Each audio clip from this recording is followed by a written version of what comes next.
অভিবাসন বিরোধী অভিযানের প্রতিবাদে বিক্ষোভে উত্তাল যুক্তরাষ্ট্রের মিনেসোটা রাজ্য।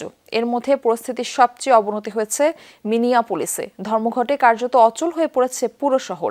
এদিকে অভিযানে 2 বছর বয়সী এক শিশুকে আটক করেছে অভিবাসন সংস্থা আইসিই। ধরপাকড়ে গেল 3 দিনে গ্রেফতার করা হয়েছে শতাধিক মানুষকে।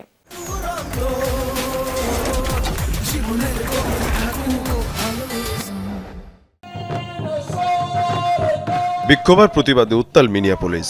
অভিবাসন বিরোধী সংস্থা আইসির অভিযান এবং ধরপাকড়ের প্রতিবাদে চলছে এই আন্দোলন।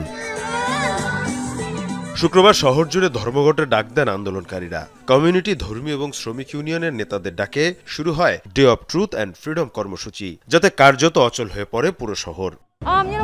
এই তীব্র শীত আমাদেরকে দমিয়ে রাখতে পারবে না। আমাদের অধিকার আমাদেরকেই অর্জন করতে হবে। পরিস্থিতি যা দাঁড়িয়েছে, এখন আর ঘরে বসে থাকার সুযোগ নেই। বিক্ষোভ আন্দোলনের একই চিত্র মিনেসোটা রাজ্যের অন্যান্য শহরেও। আইসিইর জন্য ফেডারেল অর্থায়ন বন্ধের পাশাপাশি মানবাধিকার লঙ্ঘনের অভিযোগ ওঠে সংস্থাটির বিরুদ্ধে। বিশেষ করে গেল 7 জানুয়ারি অভিযানের সময় এক নারী নিহতের পর জোরালো হয় আন্দোলন। এদিকে এবার 2 বছর বয়সী এক শিশুকে আটক করেছে মার্কিন অভিবাসী সংস্থা। কোল রেনাটা নামের ওই শিশুর বাবাকেও আটক করে আইসিই। এই ঘটনায় ফুঁসে উঠেছেন আন্দোলনকারীরা। শিশুরা আতঙ্কিত হয়ে পড়েছে। অভিভাবকরা তাদের সন্তানদের স্কুলে পাঠাতে ভয় পাচ্ছেন। এটা অভিবাসনের বিষয় নয়। ট্রাম্প আইসিই কে ব্যবহার করছেন যুক্তরাষ্ট্রের শহরগুলোতে সামরিক আইন চালানোর জন্য।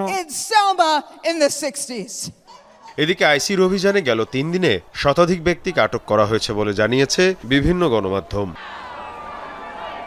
মীর মুশফিকা হাসান, যমুনা নিউজ।